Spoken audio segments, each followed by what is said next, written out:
பேசுறதுக்கு சுதந்திரம் கிடைச்சதே நமக்கு கிடைச்சிருச்சு. ஆனா அது நம்ம என்னமோ சில சமயம் ஒரு அலட்சியப்படுத்திடும்.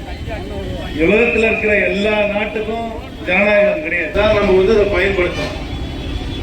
உங்க தொகுதியை பொறுத்த வரைக்கும் தம்பி சரணகுமார் படித்த பையன், சட்டம் படிச்சிருக்காரு. அதுக்கப்புறம் பக்கத்து உள்ள நம்ம கலருக்கு நம்ம கலருக்கு வித்தியாசமா இருக்கான்னு பார்த்தா வாங்குறீங்க, பார்த்தா வாங்குறீங்க. இது ஒரு சாதாரண புடவை வாங்கும் போது இவ்வளவு யோசிக்கும் போது எல்லா கட்சியில நான் இல்லைன்னு சொல்றேன். ஆனா காங்கிரஸ் ஒரு பாரம்பரியமான கட்சி. குறிப்பாக இங்க இருக்கும் சிறுபான்மை மக்கள் ஒன்று கவனமாக கேட்க வேண்டும். எல்லா காலகட்டத்திலும் சிறுபான்மை மக்களுக்கு பாதுகாப்பு கிடையவே கிடையாது. அதிமுக ஒரு ஆதரவு இருக்கு. அந்த சின்னம் எல்லாருக்கும் தெரிஞ்ச சின்னம். அது ஒரு பெரிய கட்சி. நான் அதுக்கு மரியாதை வச்சிருக்கேன். ஆனா பாருங்க, நீங்க முன்னாடி இருந்த அதிமுக இப்ப இல்லை. முன்னாடி இருந்த அதிமுக ஆளுமை மிக்கவர்கள் தலைமை தாங்கினார்.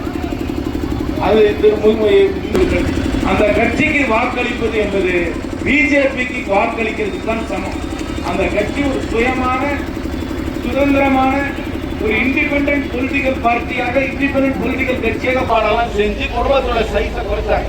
தமிழ்நாடு அதை செய்து, தமிழ்நாட்டில் நீங்களே பாருங்க, அக்கம் பக்கத்தில் பார்த்தீங்கன்னா எல்லாருக்கும் ஒரு குழந்தை 2 குழந்தை இருக்கும்.